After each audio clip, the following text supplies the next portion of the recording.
Okay, so let's get into our lecture number two. So in the previous lecture, we just tried to see only the introduction to the operating system, little bit brief history related to the operating system, and we try to understand some of the functions performed by operating system, like how do the operating system manage the process, input output device management, memory management. These are all the concepts which has given you a bit of introduction to the topic. Okay, but today we are going to get into more details about operating system. As I mentioned to you before, it is going to be like chain of lectures. If you miss one topic, it is going to be difficult to follow the next topic. So make sure that you have to follow the lectures. If you miss any part of the lecture, try to watch my recording, discuss with your friends, or even discuss with me to understand the topic before you continue to the next topic. Okay, so in this lecture, we are mainly going to focus about two important things, that is structure of the operating system and then process of the operating system. And here the main part starts when you get into the topic of process, because as I told you in the previous lecture, process management happens in 3 4 lectures. So today's lecture we are going to discuss about the introduction to the process. Next lecture we will see process communication. Lecture of that we will see process scheduling, that is lecture number 4. Lecture number 5 we discuss about process synchronization. Lecture number 6 we'll discuss about deadlocks. Okay, so until lecture number 6, our course is just going to discuss about process. That's why pay attention when you get into the topic of process. So today is going to be the introduction to the concept of process in the system. Okay, so first we'll understand the structure of the operating system, how it is designed. Okay, so we are going to discuss the hierarchical structure of operating system, and this is another important point to understand kernel, what it is kernel. Then we talk about system calls, then we get into the process and process scheduling. Just this will give an idea about what process scheduling is. But when we go to lecture number 4, we understand in detail about what is process scheduling, how do the operating system schedules the process in the system.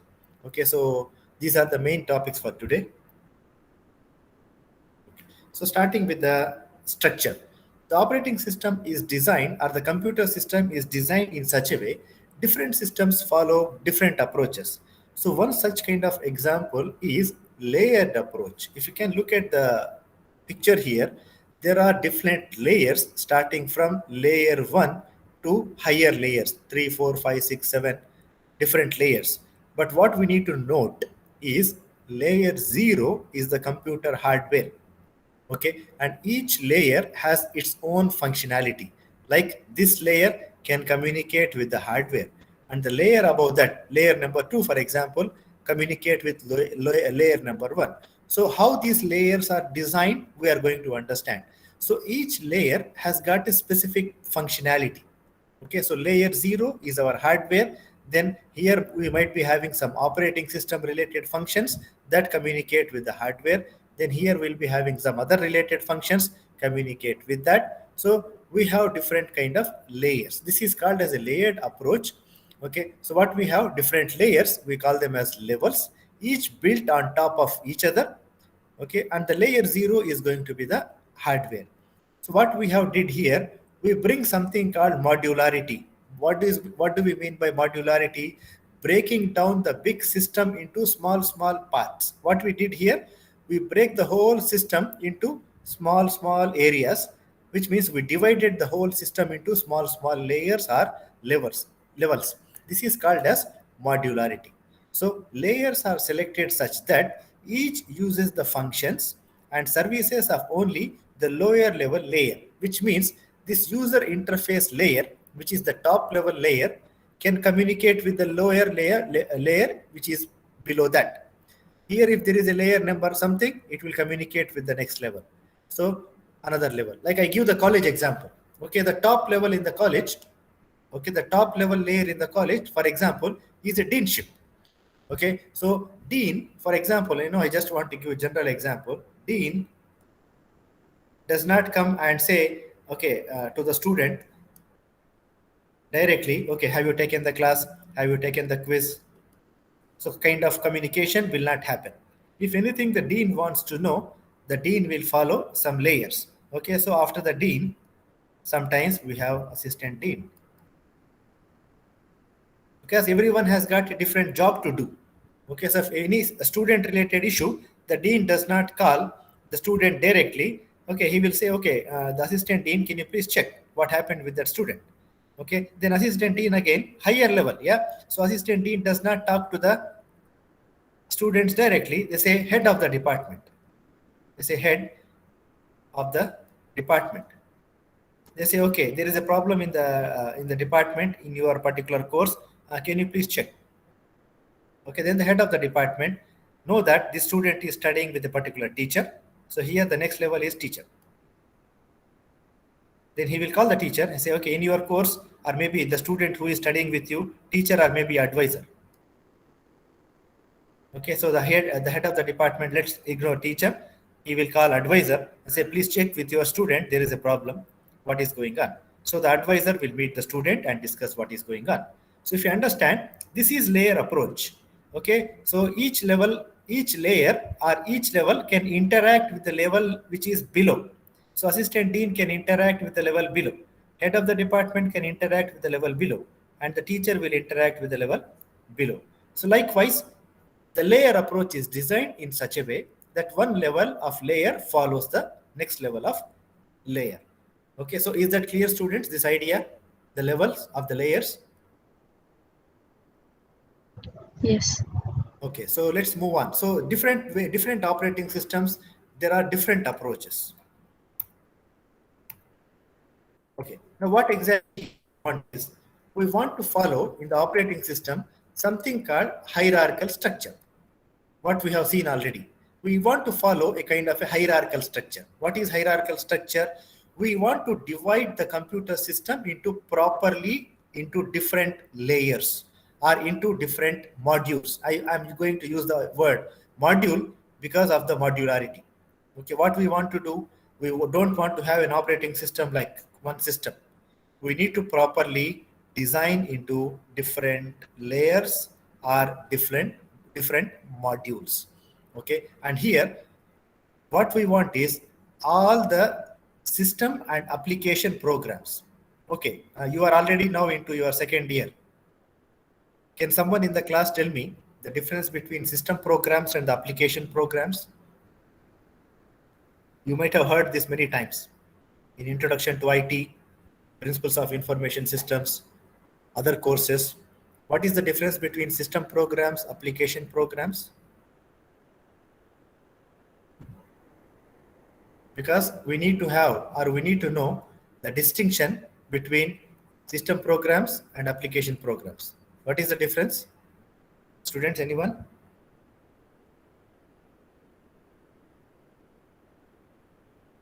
Or you can give me some examples. System program example, application program example.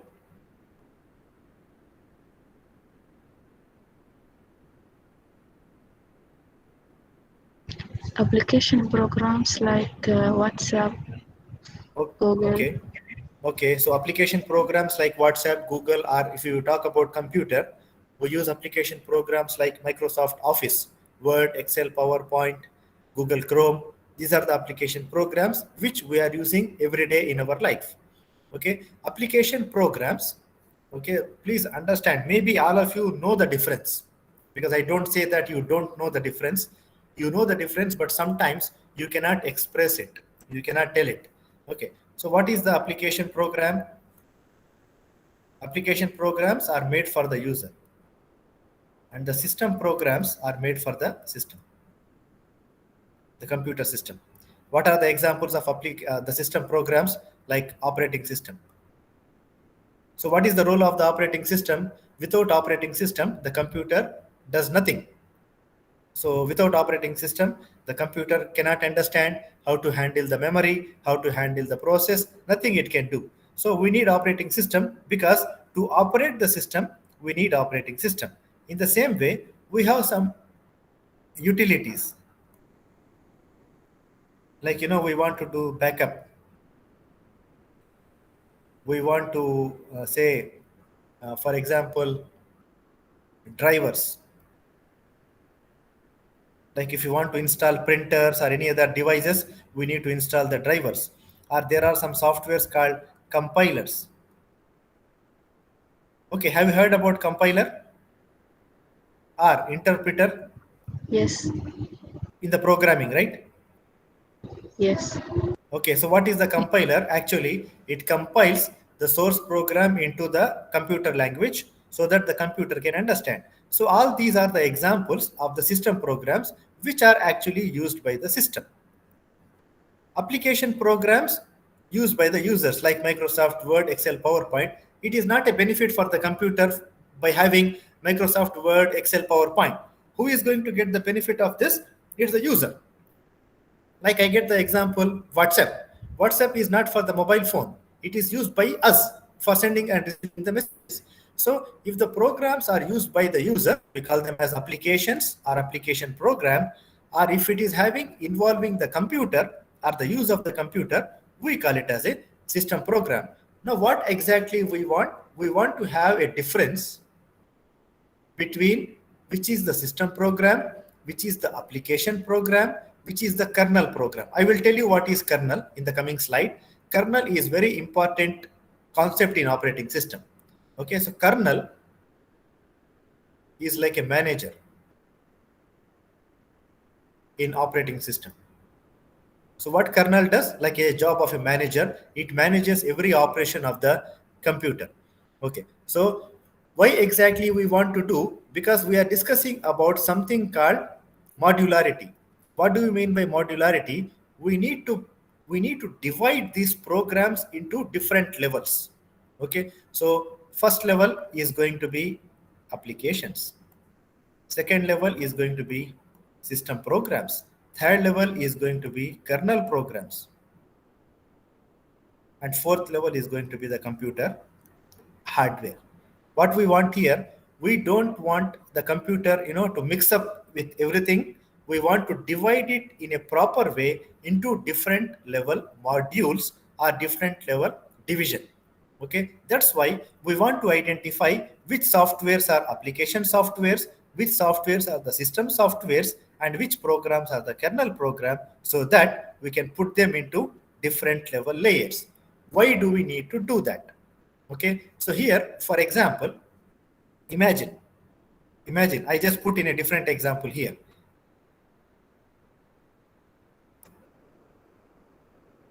Okay, now here I say hardware is college. Here we have dean. Here we have head. I mean head of the department. Okay, so head of the department. Here there is a teacher. Okay, anything happens inside the college, will it happen without the knowledge of the dean? Students, tell me No. answer. No. So anything happens inside the college, the dean should know. Which means if the teacher, for example, me, I want to change a class, okay, or I want to modify the timetable, I don't have the right to do that.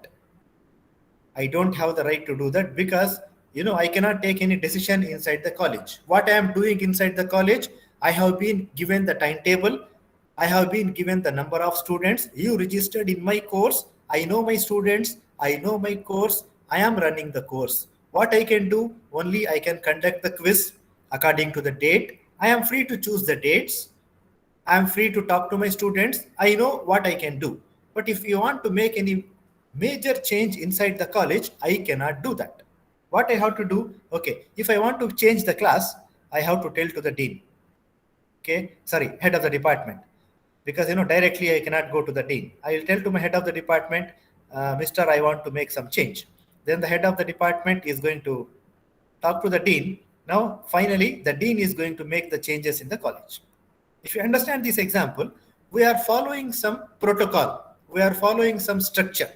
In the same way, in computer system also, we cannot leave like giving the choice to the teacher, can do anything. Okay, if I give the choice like that, there will be so many problems. Why actually we have the system like this in the college? If one teacher is changing the class, another teacher also want to change the class, maybe same time there will be a clash, then there will be a problem inside the college, because two teachers want to take the class at the same time. Maybe I want to do the exam and the other teacher also want to do the exam, there is a problem. So that's why nothing will happen in the college only by the teacher. We need to follow some plan. In the same way, in the computer system also, if the application software, okay, like suppose you write one Java program, you are now familiar with Java. Okay, so you write a small Java program, and this Java program is going to make a changes in the computer. Okay, but we don't know whether this change is good change, or whether the change is a bad change, because maybe this Java program may have virus. Who knows? Okay, suppose I write a Java program or a C++ program, it will contain a virus. Now what happens if this program directly going onto the hardware? Is it okay? Can we allow like this? Can we allow like this? Application program directly making a changes in the computer hardware? What is your thought? Can we allow like this? Is it okay? No. No, it is the same example like teacher changing the classroom. So if the teacher changes the classroom, there will be so many problems inside the college system, because so many clashes, so many headaches. Maybe I delete one course, I am not going to teach. I cannot do that. I need to follow the instructions from the head of the department or from the dean. In the same way, we don't want to leave something like application program to go onto the hardware directly, because the hardware may contain a virus. So what we want to do, anything happens inside the computer, okay, it should happen with the knowledge of the kernel. Please remember, that's why I said kernel is like a manager. If you remember the college example, kernel is like a dean of the college, which means without the knowledge of the dean, nothing happens inside the college. So what we want, ideally, we want to oblige that all the system and application programs talk to the computer hardware via, which means with the help of kernel. That is how the computer system is designed. Okay, so if you have a computer system, what happens? The application program cannot talk to the hardware directly. It will tell something to the kernel. I say kernel, then the kernel will say, okay, now you do something. If it is okay, otherwise it will stop. In the same way, the system program will tell something to the kernel, and then the kernel is going to tell to the computer hardware. That is how the computer system should be designed, so that we can understand and we can manage the systems effectively. Hope you understand that. For that reason, we need to actually bring the hierarchical structure in operating system. What is hierarchical structure? We need to carefully design the operating system in such a way that we want to know the difference between the system programs, the application programs, and the kernel program. That is the main idea. So I gave you a lot of information about the kernel. So what is kernel? It's a core component of operating system, without which the operating system cannot work. So what we understand from this, it is very important program in the computer. It is important part of operating system. Without that, the operating system is nothing. Okay, so what it does, it supports the core functions of operating system, such as process management, device management, memory management. All the things are taken care by kernel. So hope you understand now the role of kernel, which is very important. Okay, and what it does, it is an interface between the upper level layer and the programs and the hardware. So already we have seen the example here. So without kernel, nothing will happen. Okay, so that is where one important point. Okay, so some students get confused. They think that kernel is operating system. Please understand, kernel is not operating system. Kernel is a part of operating system. So this is wrong. So kernel is not operating system. Kernel is a part of operating system. What do the kernel do? Kernel will be working in background. Kernel will be working in the background, which means when we switch on our computer, the kernel will start to work in the background. We don't know about that. It will be working in the background. So what you need to remember about kernel is like a manager. Already I told you,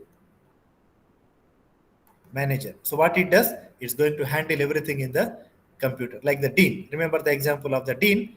So whenever you heard the word kernel, you should get in your mind like a dean. So manages everything related to the system. Okay. So now there are different type of kernel architectures. How the kernel is actually designed. So monolithic, it is the old one, or it is also used in some of the systems, microkernel and hybrid kernel. So different operating systems follow different designs. Now we are going to discuss about these three. Okay. So what is monolithic kernel? Monolithic kernel runs all the basic system functions like process management, memory management, input and output communication, or what is interrupt handling? I will tell you after some time what is interrupt. Once I go to the process or system call, sorry, I will tell you about the interrupts, file system, which means major functions of the computer are run by the monolithic kernel. Okay, in this type of kernel, the entire operating system runs as a single program. So understand that here there is no division. Okay, so there is no division like what we have seen, different parts. The whole operating system is like a single program. Okay, in that what we have procedures. Procedure is nothing but the whole big program. Like you might have seen in programming, we have procedural programming, nothing but one big program. Okay, so for example, one big program can be divided into so many small parts. Okay, this is for example procedure 1, procedure 2, procedure 3, procedure 4. Like one big program will be divided into small parts. And for example, this program is for managing the device. Like we have to understand all of them. Okay, so this program is going to manage the devices. This program is going to manage the storage. This program is going to manage the memory. And this program is going to manage I'm just giving example, okay, to make you understand. Process. So all together, now this is a kernel. And this is one big program, which is divided into small parts. Okay, now this is one kind of a kernel, which we call it as a monolithic kernel.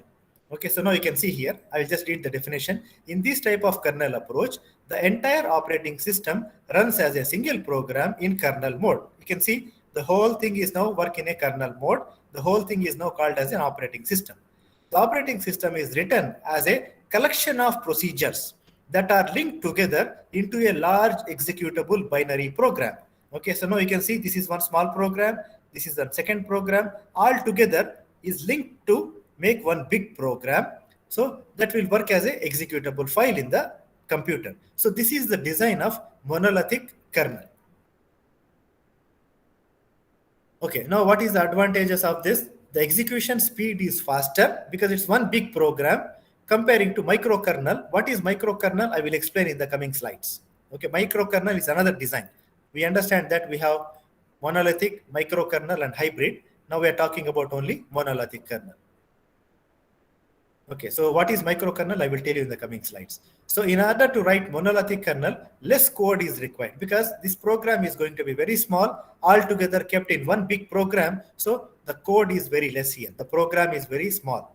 Okay, it is a large process running in a single address space and functions can be accessed through system calls. What is system call? I will tell you in the coming slides. Now what you need to understand, it's one big program running in a single location of the memory. Single address space means single location of the memory, like a big program running in the memory. What are the disadvantages of that? Okay, because this program is already created. Okay, and if you want to add any new functionality here or a new methodology here, it's going to be very difficult to add new functionality.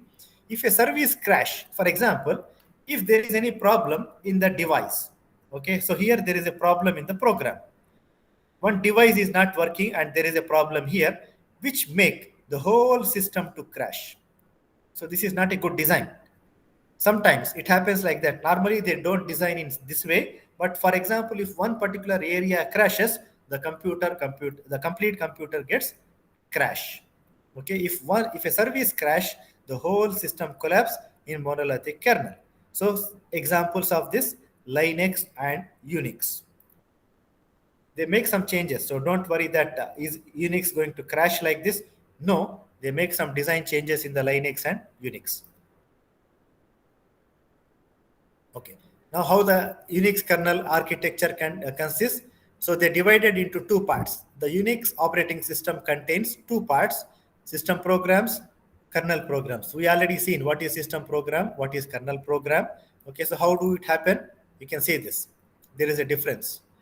Okay, so what we do consists of everything below the system call interface and above the physical hardware. That is the kernel. I will show you that. So now this is our kernel. What is kernel? It contains all the important functions. Like, don't worry about all these things now. I'm not going to explain about them because actually all these are going to be our lectures later on. Okay, so how to maintain the input and output devices, file system, what is swapping, what is scheduling. We are going to discuss about all these things later on. But understand, these are all the important functionalities of the computer that is handled by the kernel. Okay, below kernel, what do we have? Hardware, like the terminal controllers, device controllers, memory, physical memory, the CPU, all other things will be the hardware. So this is the middle part. And what is above this? We have some shell and the command compilers, interpreter. These are all actually, remember, these are all actually the system programs. These are the system programs. So what we have now, different layers. So here actually we'll be having the application programs. Okay, so every application needs to work out on the system programs or the system calls. It will be communicating with this layer, and this layer is now going to communicate with the kernel, and kernel is going to communicate with the hardware. As I already told you, the hierarchy or the functionality. Okay, so here what is the architecture? It contains two type of parts: system programs and the kernel. We have seen the example here. These are the system programs and these are the kernel parts. Okay, consists of everything below the system call interface and above the physical level hardware. Provides the file system, CPU scheduling, memory management, which means all the important functions of the operating system are handled here. Okay, and as I told you, these are all going to be the parts of our lecture. We are going to discuss later on, one by one. Just understand the difference between different layers today. Don't go to the details of this. Okay, so that is one type of thing which we call it as a Unix kernel architecture. Now we are going to discuss about microkernel system structure. So what is microkernel system here is, if you look at this, majority of the job is now done by the kernel, which means the dean is going to take care of so many things in the college, which means the kernel is going to be very busy. It's going to be very difficult to handle all the functionalities here. So for that reason, what they want to do is they want to move as much as from the kernel into the user space. So understand now, we don't want to give a lot of work to the kernel, because if you give everything to the dean, it is going to be very difficult. Okay, so for that reason, we want to move something into the user also. So which means I can conduct a quiz whenever I want, because I have a freedom. I can choose the lectures however I want to teach. I can conduct the midterm exam depending upon the course plan. So I have been given some freedom. I told you, user space is like application programs. So I am a user. I need not to depend upon the dean. I can take some decisions which I can take. So that's what they did in the microkernel design. What they did, they don't depend on the kernel. They want to move as much as from the kernel to the user space, so that the kernel will have some free space. Okay, what are the benefits? Okay, before benefits, how do the communication happen between each other? With the help of message passing. I will show you in the picture. Okay, so we have to send the messages. What is the benefit of that? Easy to extend the microkernel. If you want to write something new, we can easily extend that. Easy to port the operating system to new architecture, because with the help of this design, it's not one big program like we have seen in the monolithic design. We can easily change or we can easily modify the operating system. That's why in the new computers, in the new computer architecture, we can easily put the operating system. It's more reliable. Why? Because less code is running in the kernel mode. It is more secure. What we discuss here, the advantage here is the disadvantages here are the advantages there. Here, one service crash, the whole system crash in the monolithic design. But in the microkernel, it will not happen like that. So it is secure. What are the disadvantages?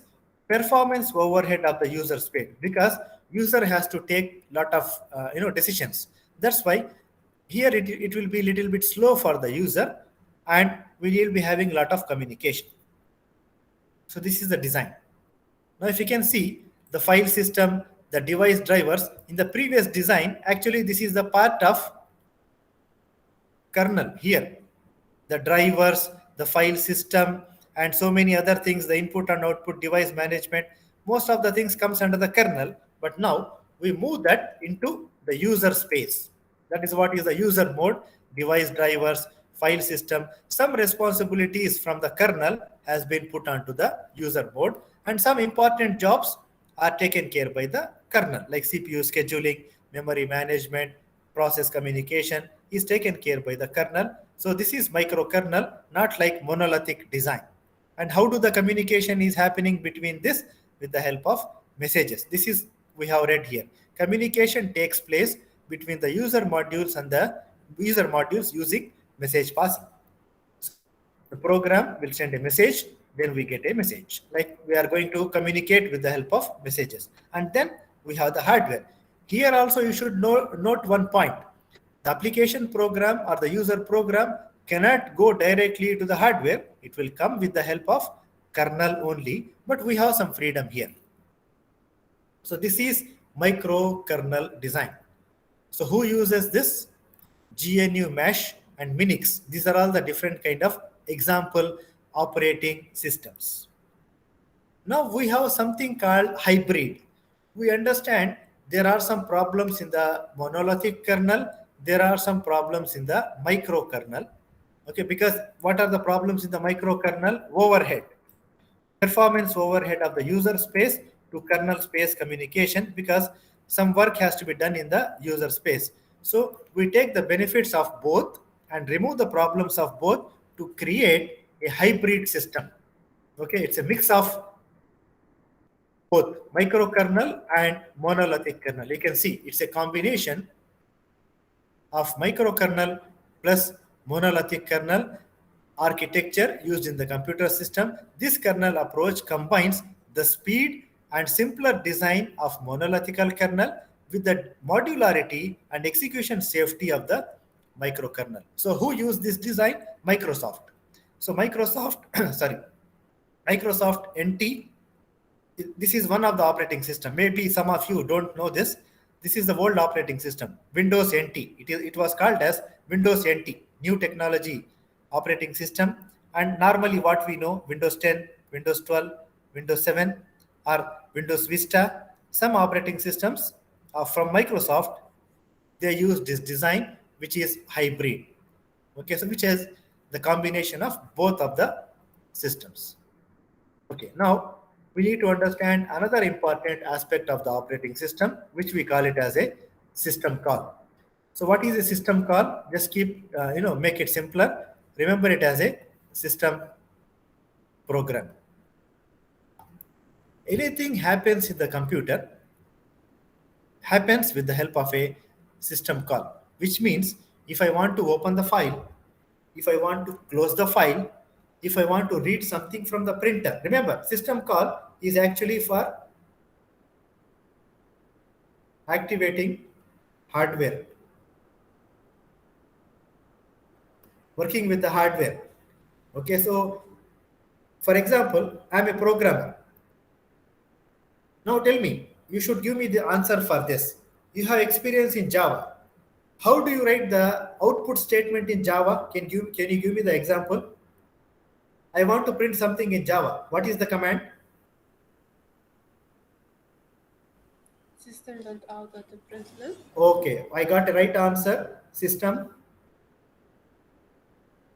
dot out. Now I want to read something from the keyboard. What is the program? What is the command? Remember, we want to read something from the keyboard. Anyone remember? Scan. Scanner. Scanner. No. Scanner. Now, remember, we are writing a Java program. We say system.out.print or println, and we give some message. So this message, which I am giving in the Java program, should be printed onto the computer hardware, which is our screen. But I don't know how to use the screen because I am not writing the program to tell to the computer, okay, take my program and go to the computer hardware, which is a screen, and print this information which I am writing here onto the computer screen. We are not writing the program. What we are just doing, system.out.print. Okay, now if we understand this, in the library, now please remember, we know the Java libraries, right? Utility. What we do, we write import dot util dot star. Remember this, right? Where do we write this? Where do we write this import dot utility dot star in Java program? When we want to import a collection in Okay, so Java. when we want to import some collection in Java, we write this statement in the beginning of the program. Yes or no? Yes. Okay, so without writing this, can we use system.out.print? Can we use scanner?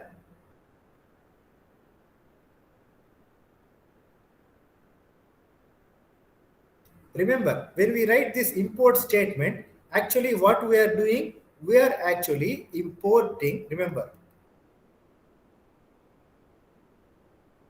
importing libraries.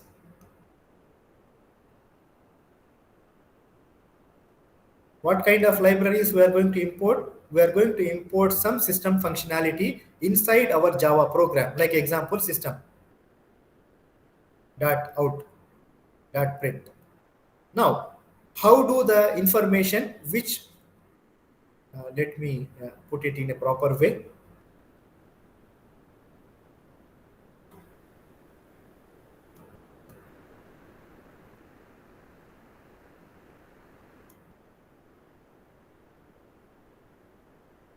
So now I have a message called ABC.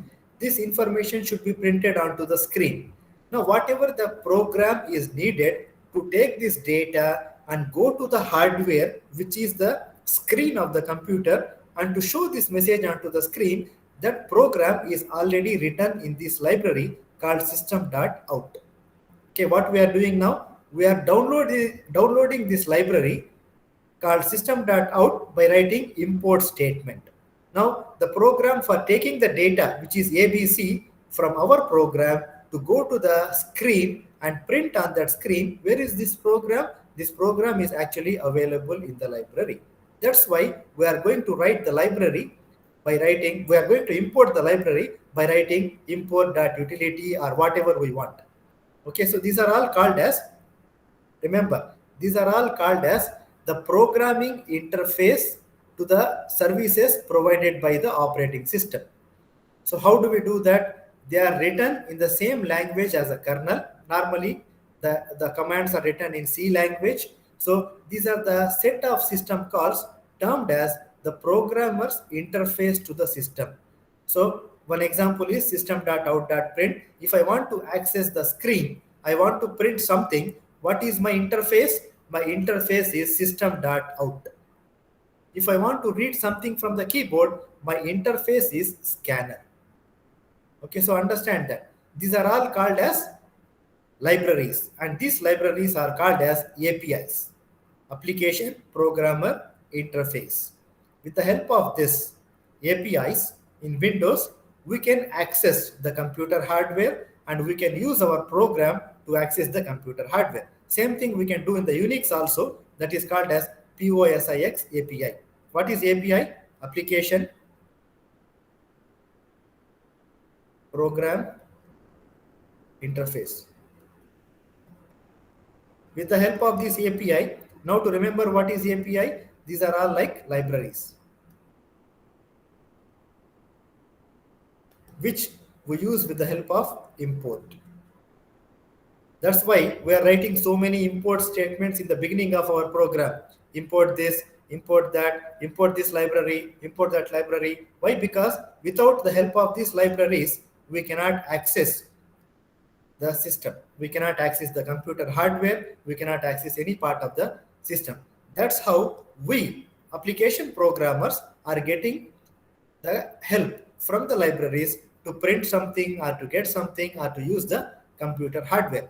So what are these? All of them we call as system calls. Now remember that. What is a system call? If you want to access the computer hardware, we need to do some kind of system programs. Now remember the examples. How do we do the system call? The system call will go to the kernel. The kernel will get the hardware. Okay, so this is talking to the kernel with the help of the system call. What are the examples? Read from the keyboard, open the file. Now another example. I want to open the file. Where is my file? My file is in hard disk. Now what is hard disk? Hard disk is a hardware.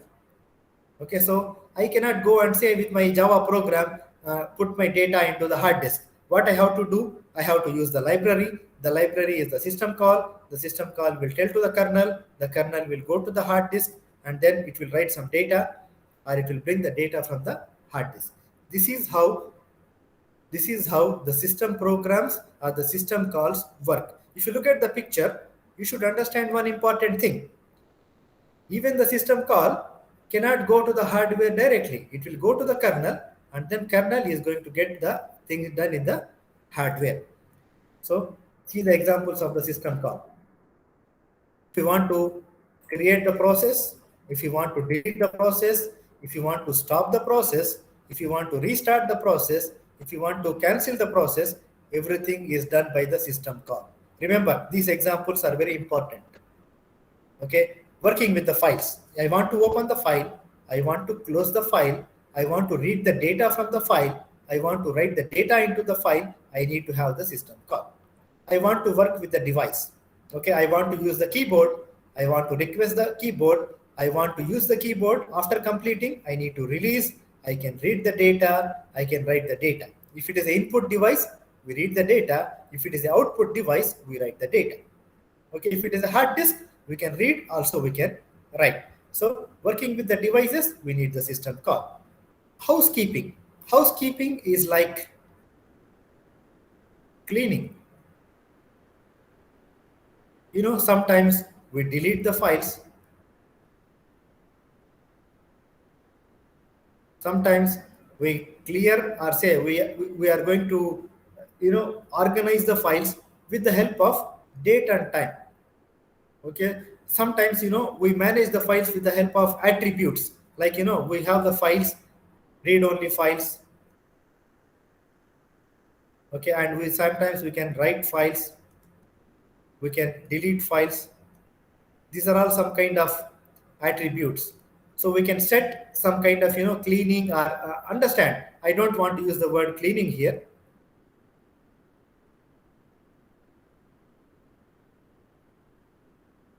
I want to say maintenance.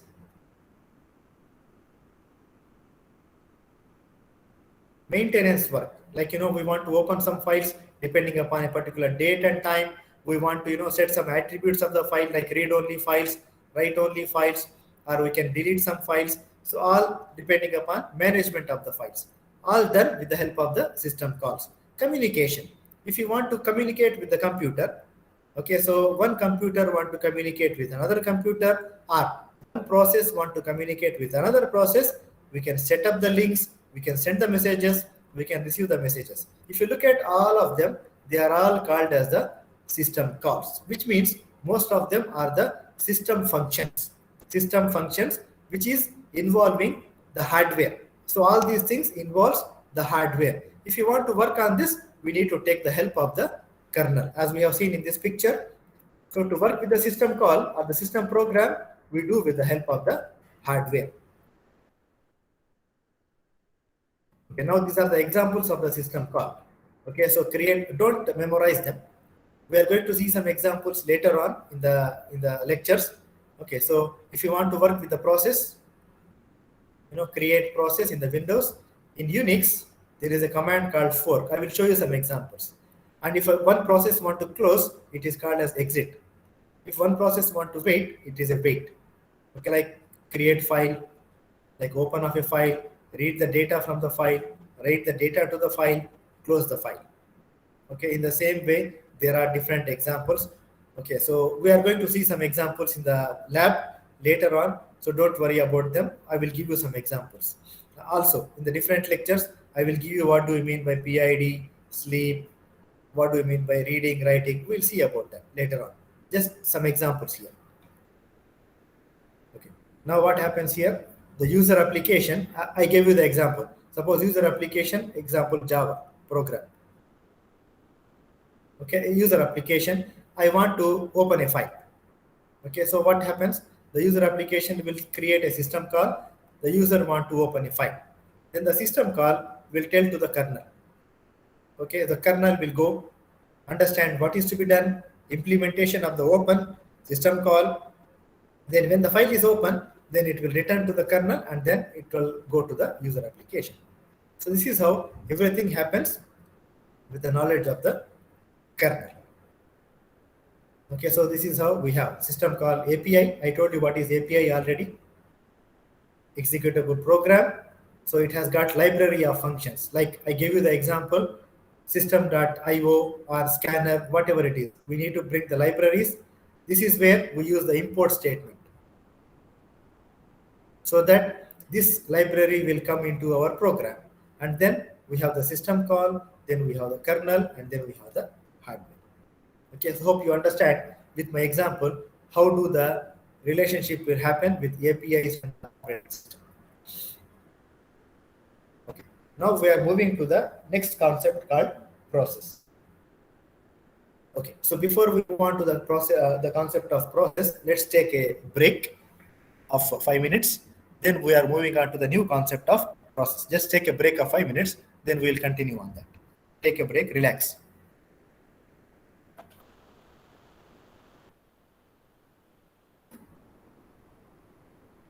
Because these topics are a little bit heavy, let's take a break now and then we'll continue.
Okay, let us continue. Now we are moving towards an important part of the lecture. As I told you, from the process, we are going to have 4 or 5 lectures on process up to lecture number 6. We are going to discuss about the process. So this lecture, this part of the lecture gives a bit of understanding the definition or the introduction to the process. Okay, so first of all, when we understand the computer, we have so many programs. Okay, like if I open our computer or our mobile phone, there are so many programs. Okay, so all of them, we don't call them as process. Please do remember that. So if I go to my computer, there are so many programs installed in my computer. Okay, I have Microsoft Office, Word, Excel, PowerPoint. Okay, I have Google Chrome. Like that, there are various applications I have in my computer.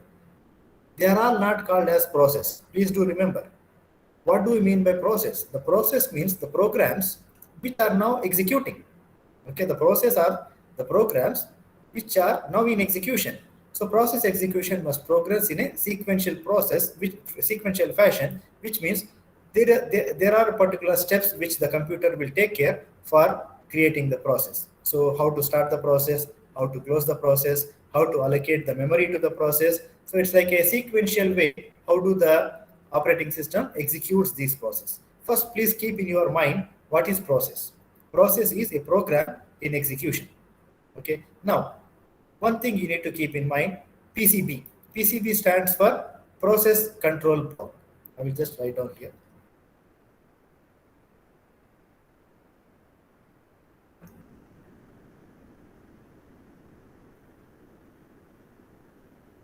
Remember what is PCB? PCB stands for process control block. It's a kind of location, or the information which store everything or every detail related to the process. So what is PCB? The PCB stores information associated with each process. What is the name of the process? What is the ID of the process? Who is the owner of the process? When this process has been created? For how long this process has been running? Every detail related to the process is kept in a place called PCB, process control block. We will discuss about that. So what are the components of the process? Okay, so for each process, there will be code. So for example, when we run the Java program, when we create a Java program, so what will be inside a Java program? So first of all, we will have some import statements. Okay, I'll just put in different screen.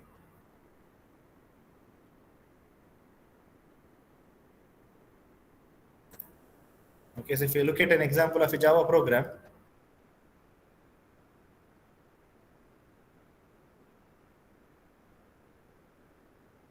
so what we have some import statements.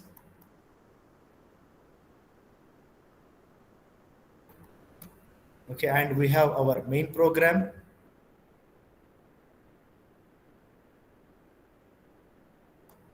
We have memory variables.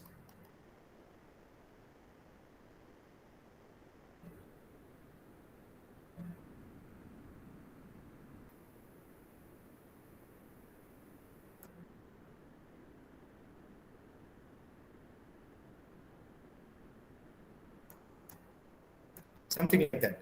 Okay, so this is how we have the Java program structure. So when I talk about a process, now this is my Java program. Now I want to run this Java program. What the operating system should remember, what is the code, first of all. Okay, if you understand this picture, it will be easy to understand the slide. Okay, so what is here to understand, to remember, we have code. Okay, number one, this is my code. Second thing, we have some global variables. I hope you remember the difference between local variables and the global variables. Global variable like int a and int b, these are global variable because I declare outside the main function. Suppose I have another function here called, say, test. Okay.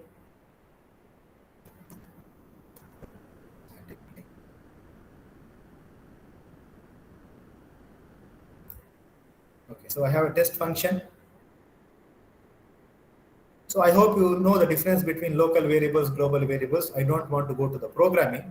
So in any program, we have some global variables. What do you mean by global variable? example here, int A and int B, they can be used in this function. They can also be used in this function because they are global. They are not declared inside the function. Okay, now we have some local variables.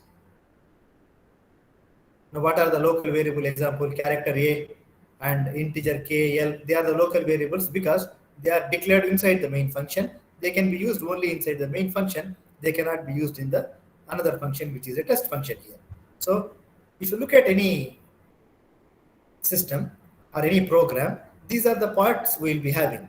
So in the for running this program, what the operating system has to do, the operating system should know what is the code. That is the first part, that is the first component of the process. I want to run the program, first I need to know what is the code. That is called a code section. The program code itself, like we are seeing here, the program code. So this is our program code. Second part, data section. What is data section? The global variables used by the program. If you look at my example, so integer A, integer B are the global variables. Now, process tag. What is a process tag? Local variables currently being used by the program. Okay, like what are the subroutine parameters, return addresses, so many things which we see inside the local variable here, local function here. Okay, along with that, there is something called program counter. What is program counter is, it is a pointer to some place in the program code. Why? Because when suppose this is a program, when the Java program is running, suppose this is my Java program, okay, line number 1, line number 2, line number 3, line number 4, line number 5. Like first it has completed the execution of this line. The program should remember what it is doing. Then it will go to the second line, then it will go to the third line. Like, you know, the program executes line by line. So this is the pointer. Now this is program counter. To remember what exactly or which line it is executing now. That is called as a program counter. Program counter 1, for example, running line number 1. Program counter 2, running line number 2. Program counter 3, running line number 3. Likewise, what is program counter? Remember, it is also called as PC. Program counter, it's a pointer to some place in the program code. Why do we need to know? To know which instruction it is executing. Which instruction it is executing. Because, you know, sometimes we stop the program. Okay, suppose we run these 3 lines and now we stop the program here. We want to restart the program. We don't want to restart from number 1. We need to know it was running up to 3. Now it should start with 4. For that reason, we need to know the program counter. It is a pointer to remember what the program, in which location the program was executing. So that is program counter. Okay. So along with that, for every process, there will be some memory on the CPU that we call it as CPU registers. And for every program, we need a memory. Okay, so memory management information, how much memory is needed for the process, and accounting information, which records who is the owner of the process, how long this process is running, okay, and how much time this process has used so far. So all these things are called as components of the process. And where this information will be kept? This information will be kept in PCB. What is PCB? PCB is process control block. So process control block stores the information associated with the process. What information? The components of the process. Code section, data section, stack, program counter, CPU register, memory management information, accounting information. So this is what is a process. And whenever we discuss about the process normally in different states. The process will be a new process. The process will be running. The process will be waiting. The process can be ready. The process can be terminated. What do we mean by that? Whenever any process want to execute, I will show you the picture. Now you can see, whenever any process is now ready for the execution, that is a new process. Okay, and what it will do, a new process want to run. Okay, I will give an example here so that you can easily remember the concept. Okay, so suppose imagine that you are a patient not you are a patient, sorry, any patient go to the doctor or to the hospital. Okay, now that is a new patient. Okay, new patient going to the hospital. After that, what will happen? The patient will go to the, before going to the doctor, the patient will be waiting. I mean, the patient will be in a queue. Okay, so we know we will be sitting there waiting to go to the doctor. So that is called as ready. So now what is ready? Now it is ready to go to the doctor. Remember the patient example. Now the patient is ready, waiting to go to the doctor. Now the patient went to the doctor. Now that is called as the process is running. Now where the process runs normally, remember it's a new process. It is ready to execute. Now the process is running where? In the CPU. The process is now running in the CPU. After some time, what will happen? Maybe now, for example, PowerPoint is running. Now what I did, I changed from PowerPoint to Google Meet. Another program now, Microsoft Whiteboard. Now what happened to my PowerPoint? The PowerPoint is stopped. It's not working now. My PowerPoint is not working. It is now interrupted. I stopped PowerPoint. Now again, I went back to PowerPoint. So this is called as interrupt. What is interrupt? Sometimes the user will stop the program. What will happen to the program? Again, it will come back. Again, it will come back. Okay. Then again, it will go back to the CPU. I will explain further later on with different example in the next class. Just today, get the example only to understand. Okay. So sometimes what happens? The program was running. Okay. Suppose I use the hospital example, easy to understand. As I told you. Okay. The patient went to the doctor and the doctor said, okay, go for the lab test. Okay, go for the lab test. Now what happened? The patient from here came to lab because they want to do medical test. Now what happening? What is happening here? The patient is now waiting again because he want to do the lab test. After the lab test is okay, can we go to the doctor directly? Because maybe there might be some other patients waiting for the doctor. Okay, I completed my lab test. I cannot go to doctor now directly. Again, I go back to the queue. Okay, I have to wait for some time. Then when the doctor call me, again I go back to the doctor. Understand the process, right? New patient coming to the hospital, the patient is new. The patient is ready now because he got the sticker. Now he is waiting in the queue. There are so many patients waiting in the queue. Okay, so the patient will go to the doctor. Now the patient is in a running state, like the process is in a running state. After that, because of some reason, okay, so maybe I got a phone call, I came back, or maybe I go to the medical examination, I come back. What happened after these two? When I get interrupt, number one, when you are waiting, number two, we cannot go directly to the doctor. We have to come back and we have to join inside the queue. And again, we can go to the doctor. If my job is completed, the doctor has seen me, my job is completed, that is terminated. The job is done. Same thing happens to the process. Let me explain to you again. Now it is a new process. Okay, so the process will be ready. It will go to the queue. So here there will be a queue. Waiting, 1, 2, 3, 4, 5. Okay, so when the process is ready, it will go to the CPU. Because of some reason, now I gave you the example, now I interrupt. Now I am interrupt. I stop my PowerPoint, I go to Microsoft Whiteboard. I interrupt. Now my process is in the queue. It will come back here. Or maybe I need to do some input and output for the process. So it will go from the CPU back to the ready queue.